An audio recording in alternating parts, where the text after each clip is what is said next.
لو معلتي نريو بزعبا منفس قدوس كابز حلفة قارصنا يوم مهروك هلا كفالينا كنري أبز حلفة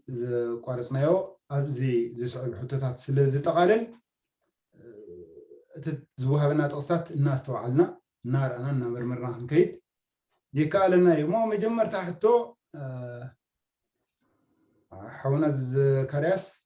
قداميت حتو بدحريو إما حسابت اللونا وخبرناي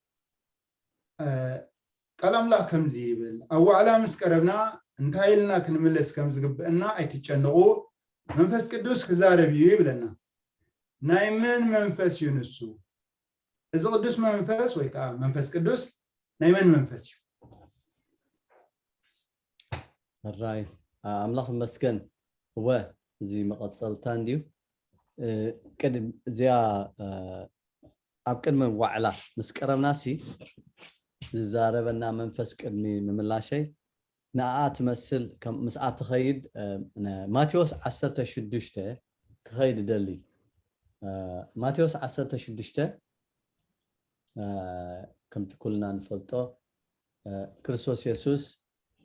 حاتيتو نيرو حدا حتو ما نبلني نعايسي ما نبلني سبيلو تفل عليه سبات كابتن حواريات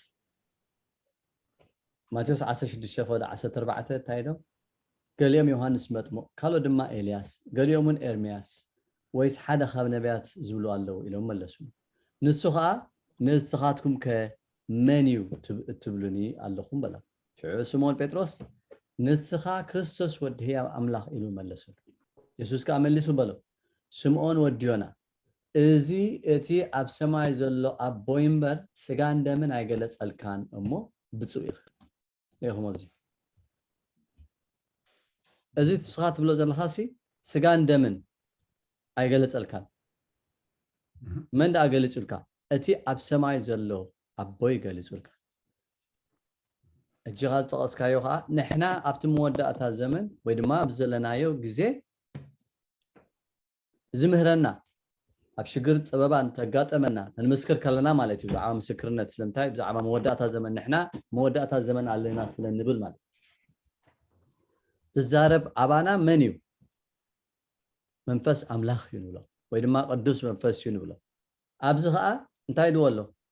أب سمايات زلو أبو يقلص الكا أب سمايات دا زلو خمي جيروه قلص اللو خل نحب سمايات اللو أملاخ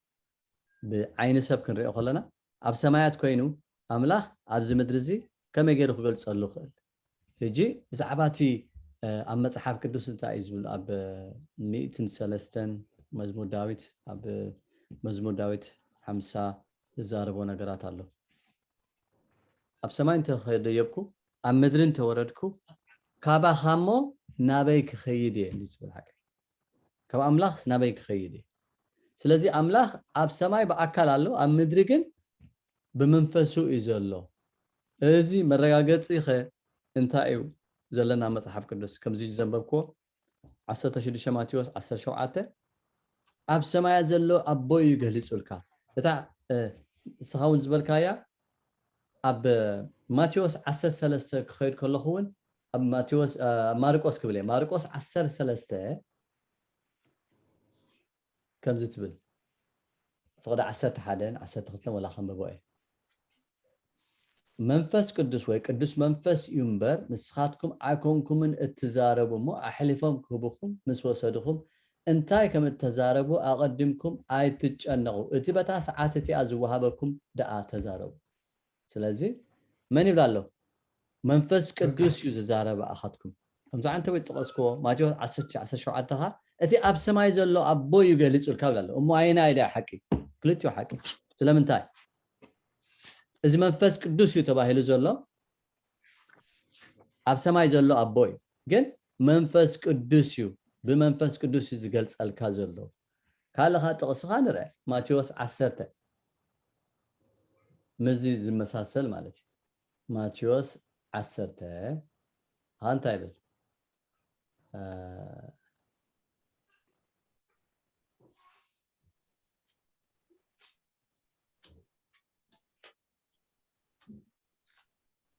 اوكي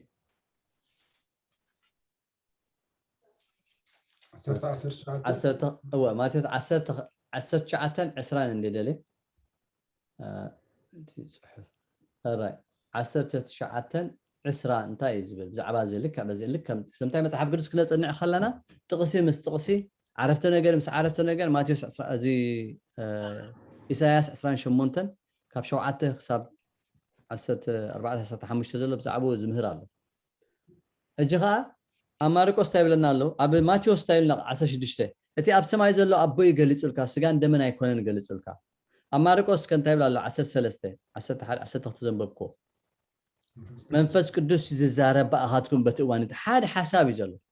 كلت استفلالي نجر يمثل ግን ሓደ ምዃኑ ክንሪያ እጂ ማቴዎስ 10 ኸ የተዓርቕ ማለት ማቴዎስ 10 19 ከ أحلفهم كوبهم كلو أنتي كم تزاربوا بتاع جزيتي كوهابكم يمو كمي ويس أنتي كم تزاربوا أيتجنوا أنتي لا منفس أبوهم يو أباخاتكم ززارب بنبر نسخاتكم أيكونكم من التزاربوا زلوا منفس أبوهم يزارب زلوا نسخاتكم يكون أبن ماتيوس 10 شخنتاي لو أتي أب سماي زلوا أبو يقرص لك أبزها منفس أبوهم سلازي منفس وانا لو منفس نايمن نيابو منفس يوتي قدس منفس نبلو زلنا كمزي حاصر شم حدا غزي ذكرس عند مريم بها هذا حدا غزي ذكرس بها شمي قال حدا سبي ويدما قاليم زكوب لخا نايسب بزعبا نايسب كزارب كله خيو بزعبا منفس بزعبا قال املاك كنزارب كلنا قال بعلو كمهرنا خل الله قال املاك منفس قدوس يقبل كله منيو بعلو ابريهلنا منفس ابخم يوز زارب زلو نسخه اب سماي زلو بخميد ابز تزاريبو اب سماي كوينو ابز بخميد تزاريبو حساباتو قالو تقالو اتني املاح قال بناي املاح مجدي تزاريبون بطرس نعنا خابت موداتا زمن انتي كم نزارب كان حاسب يبلان كمتي ستيفانوس كهرم كله ملأخ مسيلو ترائنا إله نسوها أنتايلو إنه نعملاخ رئي الله أبي ما أنو خمان الله ودو الله كوفيلو أبت الزبان شعو بمنفس تمليئو تزاربه ولا الله بمنتاي بمنفس تزاربه بمنتاي قال أملاخ مليئو وحدا سبقو خكرا خرو أي كالني سلمتاي بمنفس مليئ نيرو قال أملاخ مليئ نيرو سلمتاي أب يوحنس شدشته سنسلسن كنا نبب كلنا اتن زاربكم ويدما زبكم قالات تاينساتن منفسن هيوتني نايمن ناي كريستوس يسوس ويدما ناي ابو كريستوس يسوس تايلو اباي ابو نبر انا ابو نبر ما اب يوحنس 14 كنا نببو نخلينا እዚ ዝገብሮ ዘለኹ ኩሉ ከዓ አቦይ ዝበለኒ ዝገብር ከዓ ዝብል ኣሎ ስለምንታይ ቃል አምላኽ ኣብ ክርስቶስ ናይ አቡ ቃል ስለዝመልአ ክዛረብ ከሎ መንፈስ አምላኽ ኣለዎ ንብል ንኸሙ ኢና መንፈስ አምላኽ ንብሎ ስለምንታይ ዋንኡ አምላኽ ስለዝኾነ ነቲ መንፈስ እቲ ናይ ክርስቶስ ተኾይኑ ናይ ክርስቶስ መንፈስ ናይ አምላኽ ተኾይኑ ናይ አምላኽ መንፈስ ንብሎ እሞ በዚ ከምዚ ዝርዳእኒ ሓዊ ሓለፎም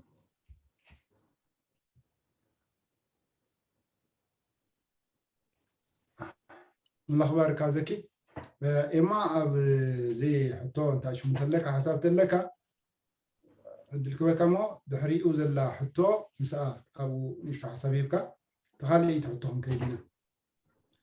مصحف قدوس منفس قدوس كبي زوصي راح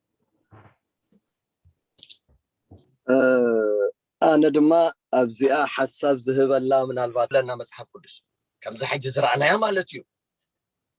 منفس قدوس كبابو خمز وص كالي اندحرينا خوينا ام مصحف قدوس غويتانا يسوع كريستوس اب يوردانوس كطمق خلو انتاي نري كبابو ازي زسمر كله ودي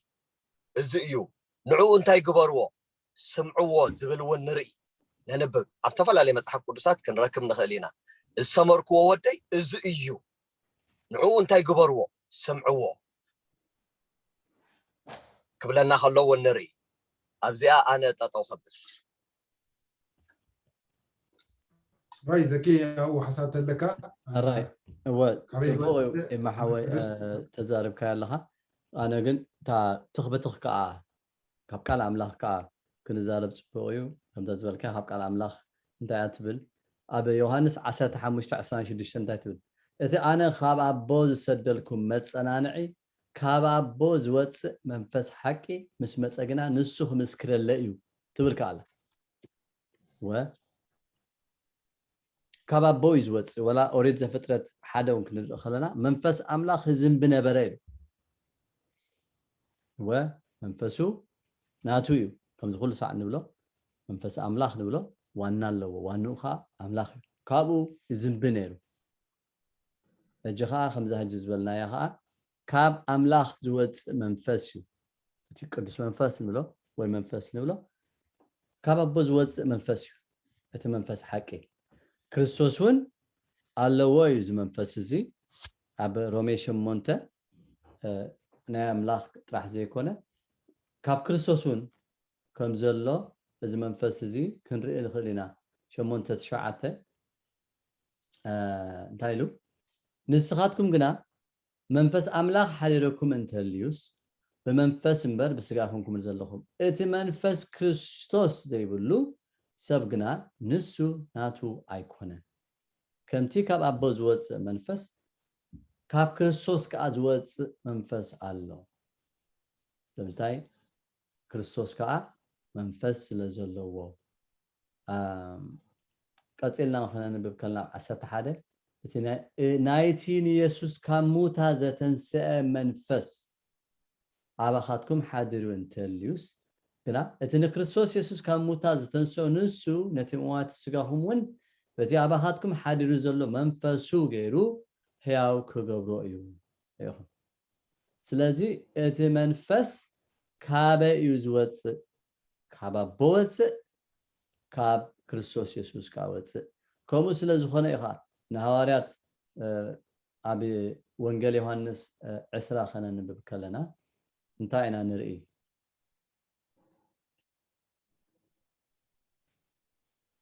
ኣብ ፍቅድ 10 ኣሎ ብዛዕባ ሓጢኣት ዝዛረብ ግን ክርስቶስ ኢየሱስ ነቶም ሐዋርያት ከዓ እንታይ ከም ዝገበረሎም ከዓ ዝዛረባሉ መንፈስ ተቀበሊሉ እፍ ኢሉሎም ዝብል ከዓ ኣሎ እንታይ ኢልዎም ኣብ ፍቅድ 21 ሽዑ ኢየሱስ ከም ሓደ ሰላም ንዓኻትኩም ይኹን ከምቲ ኣቦ ንዓይ ዝለኣኸኒ ኣነ እውን ከምኡ እልእኸልኩም ኣለኹ እዚ ኢሉ እፍ በለሎም እሞ መንፈስ ቅዱስ ተቀበሉ ይኹምና ክርስቶስ ኢየሱስ ካብ ክርስቶስን ከም ዝወፅእ ካብ ኣቦ ጥራሕ ዘይኮነ ካብ ክርስቶስን ከም ዝወፅእ እዚ መንፈስ እዚ ስለምንታይ ከምቲ ዓንተ በይ ዝበልክዎ ኣብ ዮሐንስ 6:63 ካብ ኣምላኽ ዝወፅእ ቃልን ካብ ሰብ ዝወፅእ ቃልን ፍልሊ ኣለዎ እቲ ናይ ሰብ ዝገብሮ ሓይሉ ውሱን እዩ እቲ ናይ ኣምላኽ ግን ክፈጥር ዝኽእል ሓይሊ እዩ ቅድሚ ሕጂ ተዛሪብና ኢና እሞ ኣብዚ ክትሪእዎ ከለኹም ክርስቶስ ኢየሱስ እፍ ክብለሎም ከሎ ካብ ክርስቶስን ዝወፅእ መንፈስ እዩ ክብል ደልየ ካብ ኣቦ ጥራሕ ዘይኮነ ካብ ክርስቶስን ይወፅእ እዩ እቲ መንፈስ ክብል ደልየ ኣባ ሓለይ ሓንቲ ጥቕሲ ኸንብብ ምስታ ናይ ዘኪ ተወሳኺ ትኸውን ኤፌሶን ምዕራፍ 2 ኣብዚ ናይ ትግርኛ 17:18 ብሓደ ገይርዎን ኣሎ እንታይ እትብል نخلتنا بقو بحاد منفس ناب أبو بحاد منفس ناب أبو مأتوي سلازلونا خا نأخذكم رحوقات زنبركم مسيئو سلام أبسركم نتوم كربا زنبرون سلام أبسرهم ناب أبو زقرب زي أمستانا يزكي زبلا مالتي ناب أبو زقربنا كابقويتانا يس كريستوس انتاي بحاد منفس ناب أبو زقربنا نا كريستوس مالتي صاحب الدليل الله أخباركم خبيوتي منفس زوت ويدما زبل متحف قدس بنصر زاربي كابو بال زغرم نجر ابرا يوحنس مرف حدا كندرو خلنا خا انتي زبل الله ابي معرف حدا فقدر بعتن حمشان ዮሐንስ ተናቢኤ ሻዘለዋ ሸውዓተ ማሕበራት ካብቲ ዘለዋን ዝነበረን ዝመፅን ካብቶም ቅድሚ ዝፋኑ ዘለዉ ሸውዓተ መናፍስትን ካብ እሙን ምስክር በኩር ሙታት ርእሱ ነገስታት ምድሪ ዝኾነ ኢየሱስ ክርስቶስን እዩ ካብ ቅድሚ ዝፋኑ ኣብ ዝፋን መን እዩ ዘሎ እሞ ብሓቂ ካብ ኣምላኽ ዝወፅእ መንፈስ እዩ ብተፃራሪ እዞም መዓልቲ ብተፃራሪ ክንርዳእ ንፍትን ኢና ኣብ ራእይ ዮሐንስ 16 ሓደ ነገር ኢሉ 16 ፈቅድ 13 ካብ ኣብቲ ገበልን ካብ ኣብቲ ኣራዊትን ካብ ኣብቲ ነቢይ ሓሶትን ከዓ ቁርዖ ዝመስሉ ሰለስተ ርኩሳት መናፍስቲ ክወፁ ከለዉ ካብ መን ወፂኦም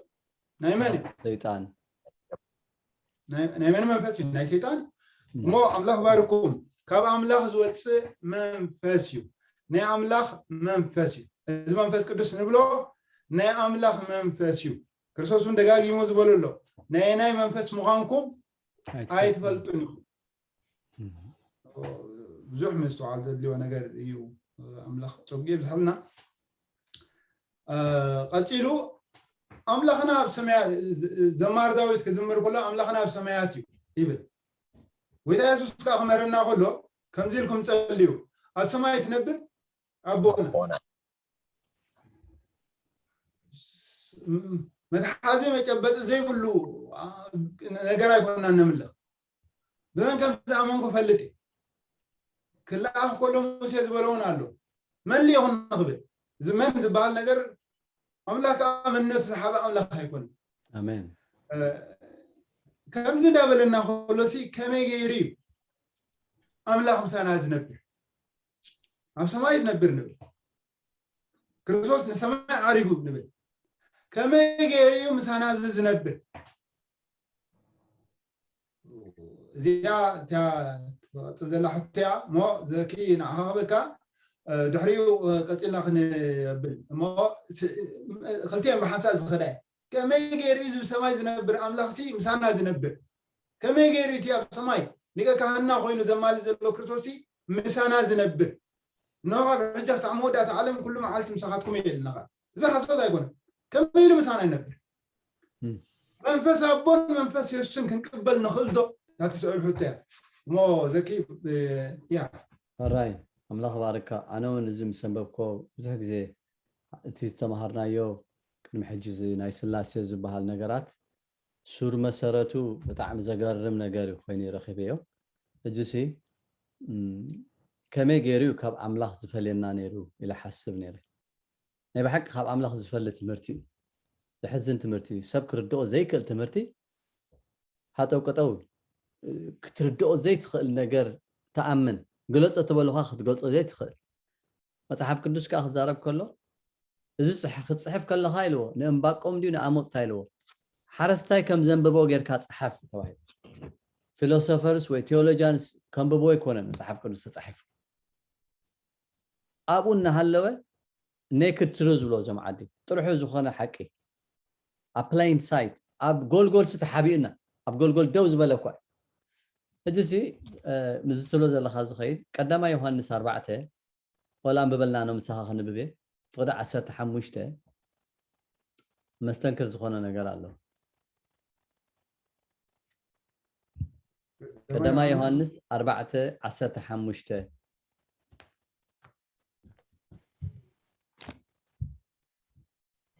ክርስቶስን ከሆም ኢሉ ከምቲ ኣቦይ ኣባይ ዝሓድር ኣነ ካብኡ ሓድር ኢሉ እሞ ብኸመይ ኢዳ ዝሓድር ኣባና ቃል ኣምላኽ ነገረና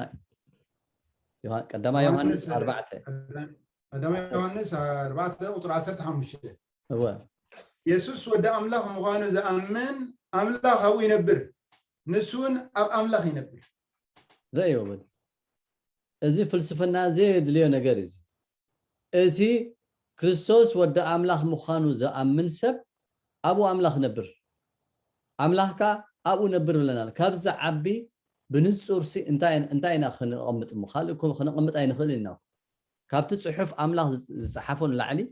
ካልእ ክንቐምጥ ንኽእል የለን ከምኡ እዩ ዝብልካ ጴጥሮስ ዝዛረብ ከሎ ካብዚ መሰረት እዚ ካልእ ሲ ክስረት የብሉ ኣምላኽ ኣባይ ከም ዝነብር ብኸመይ ይፈልጥ ከም በሓድሽ ኣብ ቀዳማይ ቆሮንጦስ ክነንብብ ከለና ንስኻትኩም ሲንታይኹም ኢሉ ቤተ መቅደስ ኣምላኽኹም እንዲሉና ኣምላኽ ከመይ ገይሩ ኣባና ይነብር አንተ ወይም ጥቅስካ ነርካ መስለኒ ኣብ 6:17 ኤፌሶን ኣብ ቀዳማይ ቆሮንቶስ 6:11 እውን ኣሎ ኣነ ግን ደለ ዘለኹ እንታይ ቀዳማይ ቆሮንቶስ 3:16 ምዝያ ትኸይድ ታያ ቀዳማይ ቆሮንቶስ 3:16 ቤት መቅደስ ኣምላኽ ምዃንኩምን هو መንፈስ ኣምላኽ ኣባኻትኩም ሓዲሩ ምህላው እንዶ ኣይትፈልጡን ኢኹም ግርም መንፈስ ኣምላኽ ኣባኻትኩም ሓዲሩ ከም ዘሎ ኣይትፈልጡን ኢኹም ምስታ ናይ ቀዳማይቲ ዮሐንስ ኣባና ከም ዝሓደረ ኣምላኽ ብኸመይ ንፈልጥ ብቃሉ እዩ ዝሓድር ነቲ ቃል ኣምላኽ ኢና መንፈስ ኣምላኽ ንብሎ ዘለና እምበር ርእሱ ዝኸኣለ ነገር ኣምላኽሲ حساب وندو أملاخ أبانا نحن حاضرس كمان كنتاخن كون نخ نتأفق مريم تصلت تقبر كلا كنا نبغى خلنا فلانا لوكاس تصلت إن ذكروا تخلكم تأثر أملاخ سي كمان كم زقدسها بخمي جبريل ملاخ قال أملاخ حزوي مز أملاخ كم خمزي لكم تايلك اتلعل أباخر كسفري نستخدمها نتي قدوس سخونه قلعه كتولدي بس بلا انت عارف يعني نزق على زمس امنت ابا انت هوينو تطنيسو احنا وين اب هجا يذكرون بطرس ويا اب يعقوب تايزب نت تخل قال مس امنا ابانا املاخ يحدر كم ذا قدما يوحنس 4:15 زبلنا املاخ ابانا حدر سلمنتاي سلازا امنايو نتقال املاخ انت امنايو ابانا حدر قدامي قرنطوس 3:16 زبلكو خنببمو ቤተ መቅደስ ኣምላኽ ምዃንኩምን መንፈስ ኣምላኽ ኣባኻትኩም ሓዚሩ ምህላው እንዶ ኣይትፈልጡን ኢኹም ኢሉ ከም ብኸመይ ዝሓድር ኣምላኽ ነቲ ቃል ኣምላኽ ጽሑፍ ክንኣምኖ ኸለና ከምቲ ማርያም ነቲ ቃል ኣምላኽ ጽሑፍ ምስ ኣመነቶ ኣብኣ ዝሓደረ ከምኡ እንዲና ንብል ኣብኣ ሓዲሩ ኢና ንብል ኣምላኽ ብመንፈሱ ኣብኣ ሓዲሩ ተወሊዱ ኸ ክርስቶስ ካብ ምስ ኒቆዲሞስ ክዛረብ ከሎ ከም በሓድሽ ክትውለድ ኣለካ ኢልዎ ወይላይ ከም ናደይ ማህፀን ከኣቱ ከመይ ገይረ ዝኣቱ ከመይ ገይረ ክውለድ ክእል እምበኣር ኢልዎ ዮሐን 3:16 ዮሐንስ ኢልዎ ናይ ዘለዓለም ህይወት እዚኣ እንታይ ኩልና ንፈልጣ እዚኣ ናይ ዘለዓለም ህይወት ሲ 3:16 መኸይድ نفلتاينا كلنا كاب 14:15 جميرة خنببه بوز أمن انتاي إذا أمن بمن بيسوس يسوس الزارب زلا بوز أمن بسالساي أكل كويني الزارب زلا يسوس بوز أمن كلنا إذا العالم هي وتمن تخرج منبر كي تأفسي كم تموسي عبرخات من السقالة كم ودما ود السبك سكاليك باي بعد أملاخ بتحادى ودو زأمنه كله نزل عالم هيوت من تخرج كبنبر كيتأفق سين ودو بجاخ ساعة زبك ساعة كندزين عالم أفكار أملاخ نودو عالم بوخ تحنبر عالم كفرس هاي الأخون بو نزأمن أي فردون نتزي أمن جنا بسم حدا ودى أملاخ سلازي أمنه درو تفردو وقال ياخذ نزا حق زي مسنا أمنيو أملاخ هبنا زي حدر إذا حق زغا كاب أملاخ زمزك قالي اتقال كأمن يبهال أب رأي عسى شعته يسوع تايلو قال أملاخ بهال قال أملاخ أبي الله أبي يسوع هو تالون نزب أبي يوحنس 10:3 كنا نبي بكلنا تعمل فتوى تقص الله دايزبل يسوع دم عيلو 30 حد المحنسب يسوع دم عازم أصحاب زي تصحف خالد بزح تأمرات أبكر ملك مزامورتو قبله كناخه يسوع نسو كريستوس ودى أملاخ مخانو ما أنت تأمنوا آمنكمون بسمو هيوت كترهبوا يجوز تصحفه إذا قال أملاخ تصحفه زلوا بزح تصحفه كأن يري سلمنتايو كله زي تصحفه ንምድሓና ዘየድል ነገራት ኣሎ ማለት እዩ ኣገዳሲ ምትቀንዲ ነገር ግን መታን ክንኣምን እዩ ተጻሒፉ ስለምንታይ ቶማስ እንታይ ኢሉ ኣብታ ናይ ዮሐንስ 10 ምስ ረኣየ ጎይታዬን ኣምላኸይን ኢሉ 29 እንታይ ኢሉ ንስ ሳላ ዝረአ ኢየሱስ ሳላ ዝረአኻ ንኢኻ ዝኣመንካ እቶም ከይረኣዩ ዝኣምኑ ብፁዓን እዩ ከይረኣዩ ዮሐንስ ጴጥሮስም ከም ኢሉ ንስኻትኩም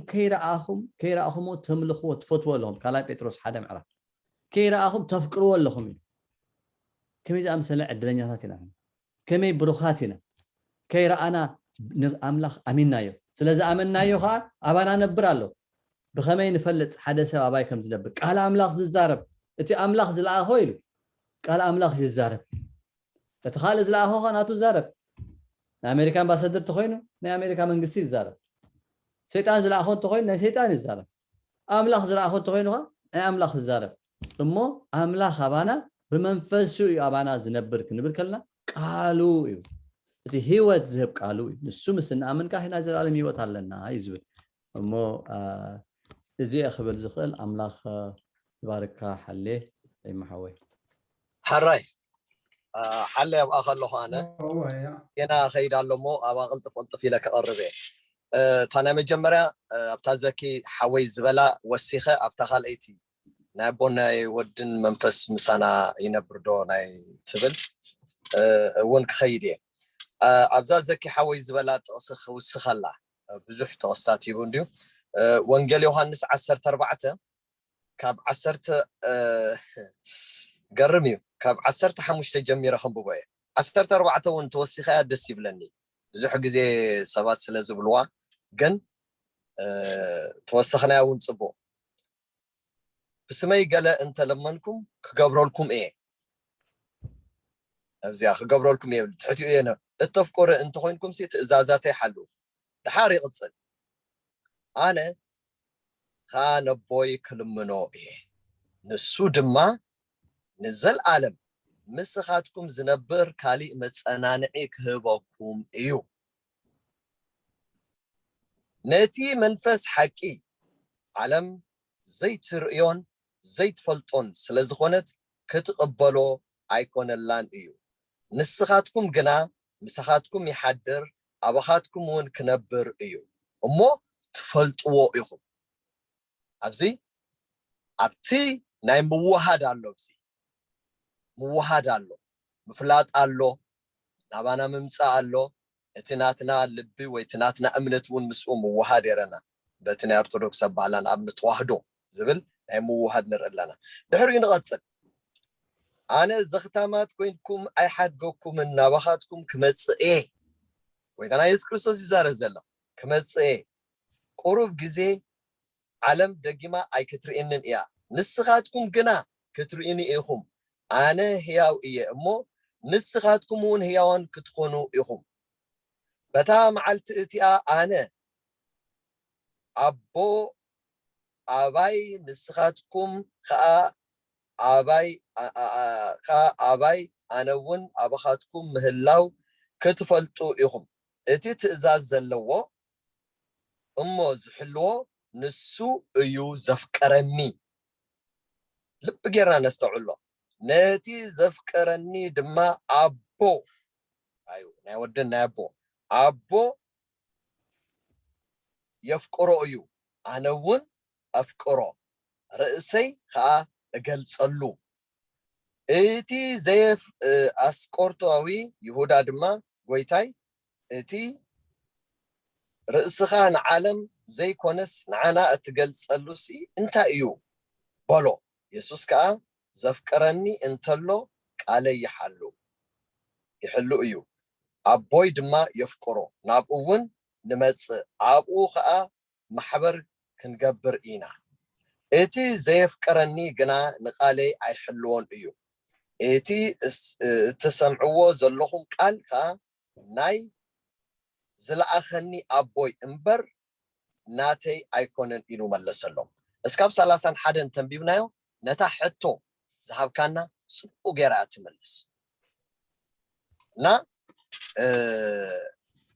ኣብታ ናይ ዘኪ ዘቕረባ እታ ካልአይቲ ሕቶ ዘቕረብካያ እንታይ ነይራ ናይ ኣቦን ናይ ወድን መንፈስ ክንቅበል ንኽእል ዶ وفلالاي كو يبلون حدا እዩ ግን መጽሐፍ ቅዱስ እንታይ ይምህረና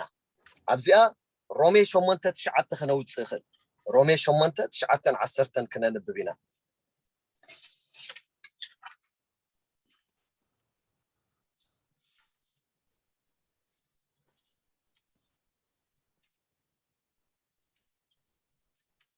ሮሜ 9 ኣመን የቀረይታ ሮሜ 8:9-10 ከምዚ ይብለና ንስኻትኩም ግና መንፈስ አምላክ ሓዲርኩም እንተ አልዩሲ በመንፈስ እንበር በስጋ አይኮንኩምን ዘለኹም እቲ መንፈስ ክርስቶስ ዘይብሉ ሰብ ግና ንሱ ናቱ አይኮነን ክርስቶስ አባኻትኩም እንተ አልዩ ግና እቲ ስጋ ብሰር ኃጢአቱ ሙት እዩ እቲ መንፈስ ግና ሳላ ጽድቂ ህይወት እዩ ሳላ ጽድቂ ህይወት እዩ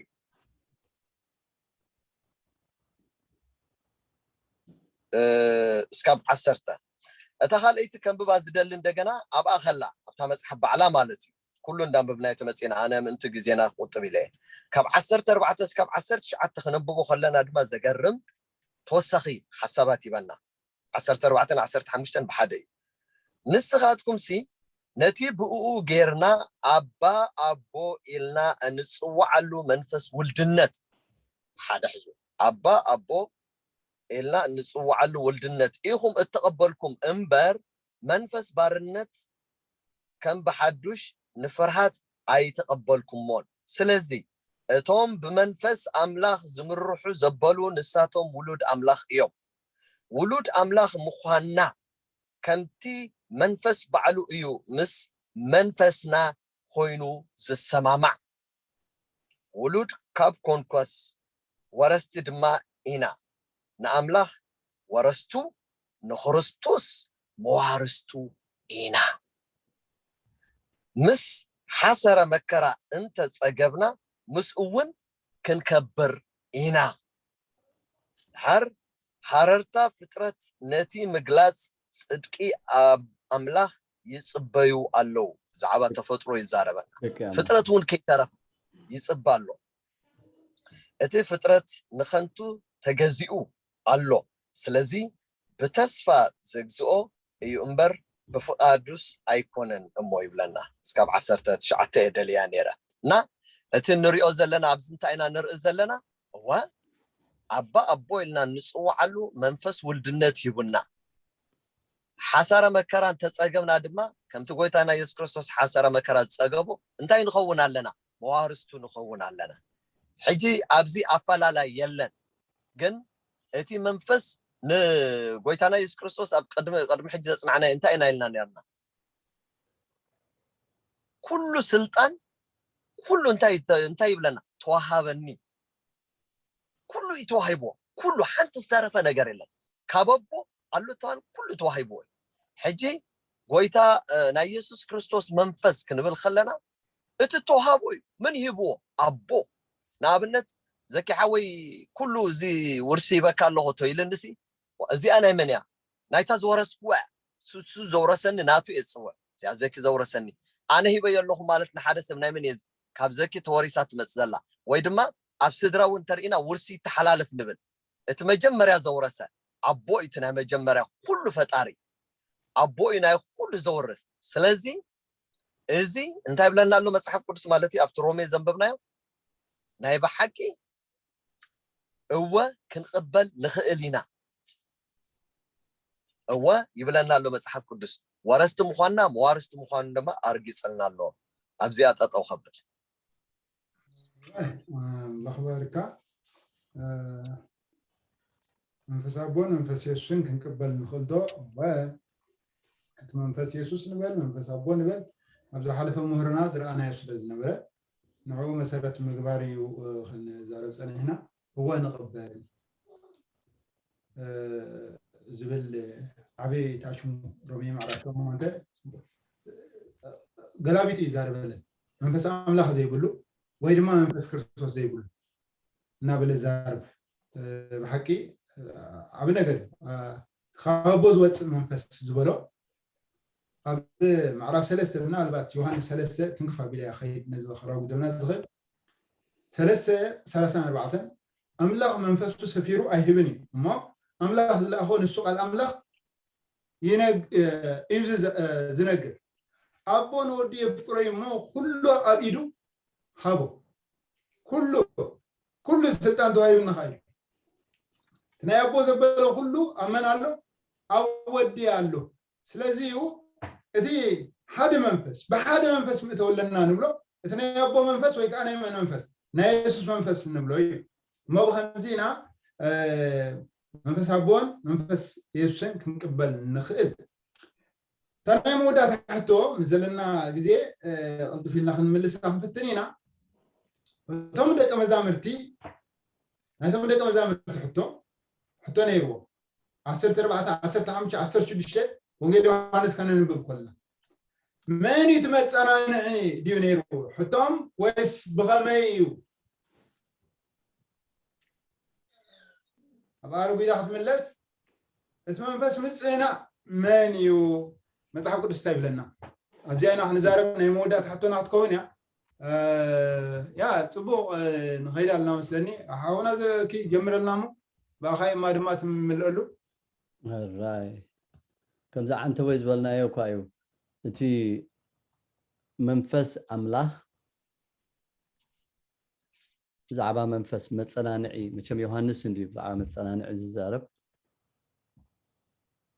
منفس متصنانعي لو استزاربو تمهاريات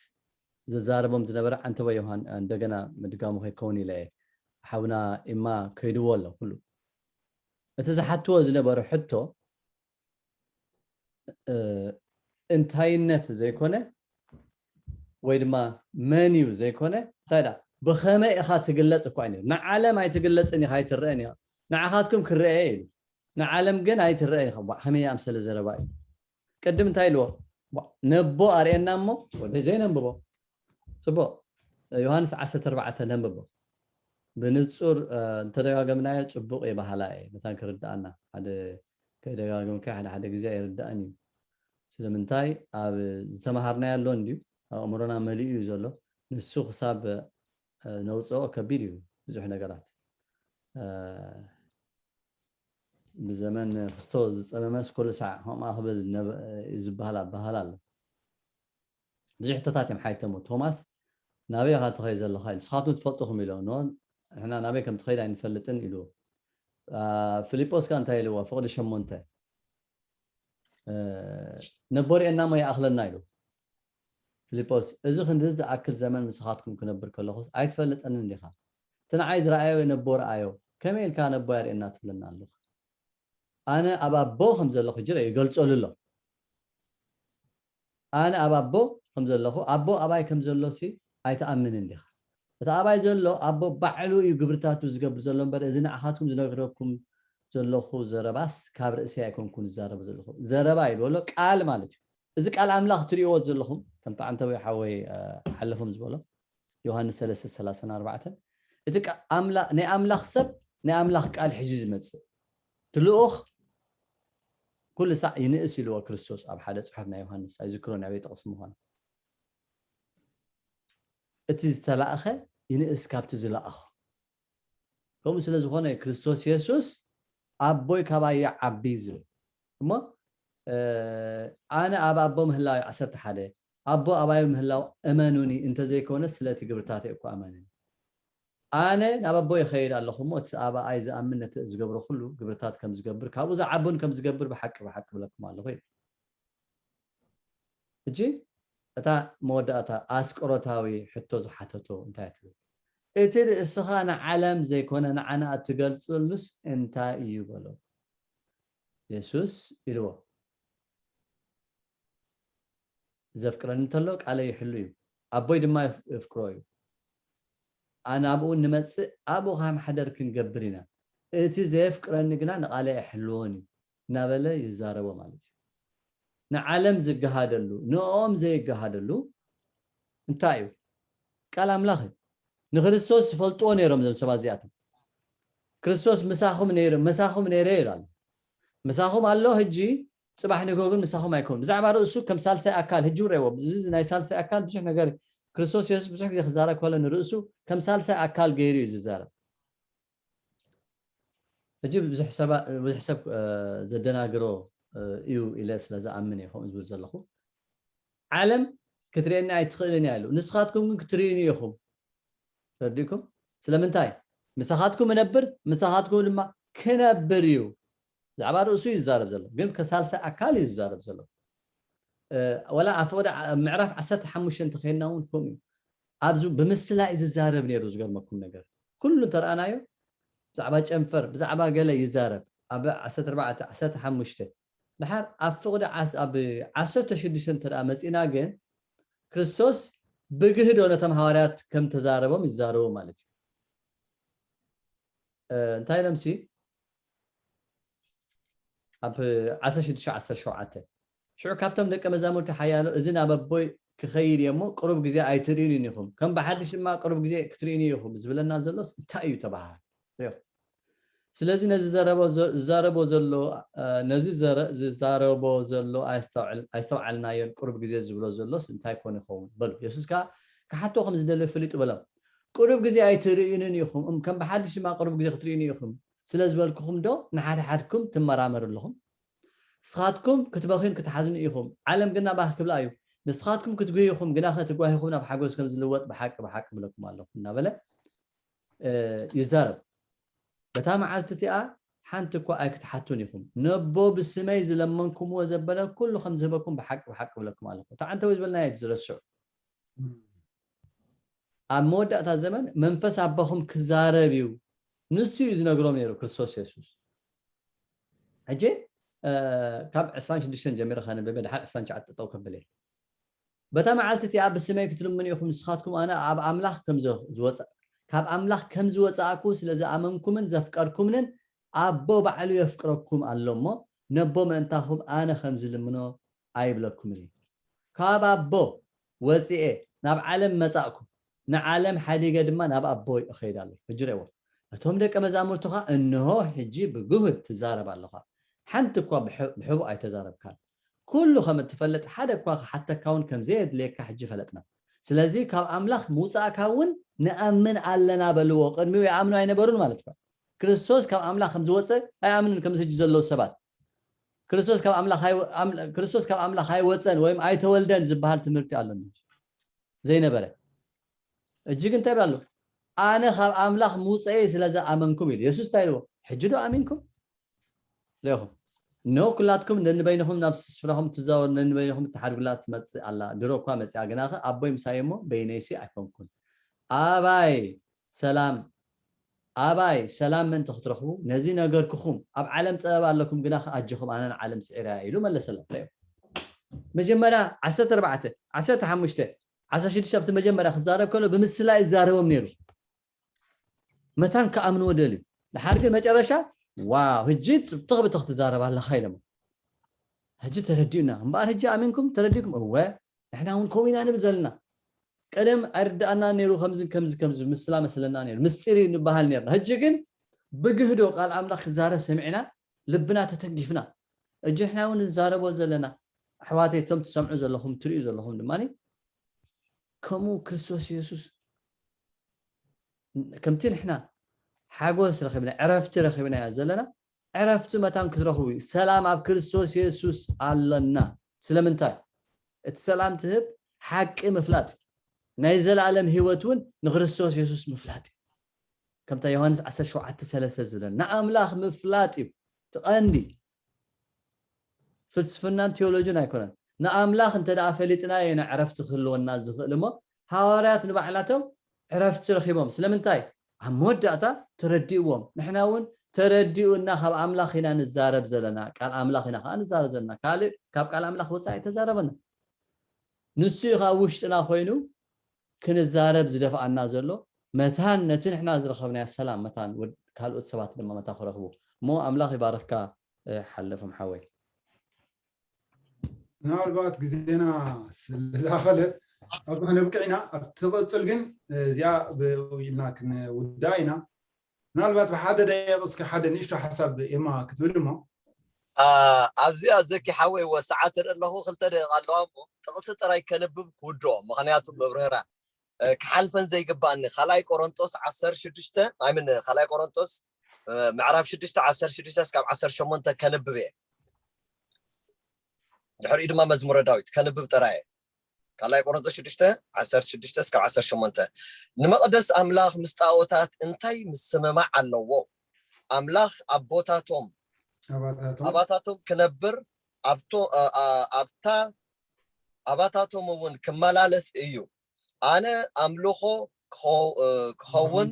ኣነ ኣምላኽ ክኸውን እየ ንሳቶም እውን ህዝበይ ክኾኑን እዮም ከምዝ በለ ንሕና ቤት መቅደስ ሕያው ኣምላኽ ኢና ስለዚ ካብቶም ካብ ማእኸሎም ውፁ ተፈለዩ ርኹስ ኣይትተንክዩ ኣነ እውን ክቕበለኩም እየ የብል እግዚአብሔር ኣቦ ድማ እኾነኩም ንስኻትኩም እውን ኣወዳትን ኣዋልድን ክትኾኑኒ ኢኹም የብል እቲ ኩሉ ዝኽእል ጎይታ ታትቕፅል ድማ መዝሙረ ዳዊት 103 ካብ 13 እስካብ 18 ከምቲ ወላዲ ንውልዱ ዝርሕርሓሉ ከምኡ እግዚአብሔር ንዝፈርሕዎ يرحرحلهم ايو فطرتنا يفلط ايو امو حمد مخوانا يذكر ايو سبسي معلتتاتو كم سعر ايو كم عنببا مرور يعنبب نفاس ابلعليو يحلف امو كتو ايترخبون ايها بوتؤون ايفلطن ايو محرت اغزابير غنا ابتوم زفرحو كابزل عالم نزل عالم تنبر صدق خا نتوم كيدانو زحلو نتئزازاتو مئنت خغبرو زذكروا نولد ولدو ايو امين امين اخباركم نايلو معلتي بروجرامنا بزي تقصي هجينا نبوبو كنودينا حتو حسابات لكم بكريستياناو زخنا منفس اب تحتي كتصحفلنا حساباتكم كتكافلوا تخليهم اب قدام الله يوحنس معرف حاده نمنتاي زخلو زخون دلو فدا حاده تخام مجمر تازنبره نحنا سمعنايو تبعينتنا زرنايو تستمتنايو اداوناون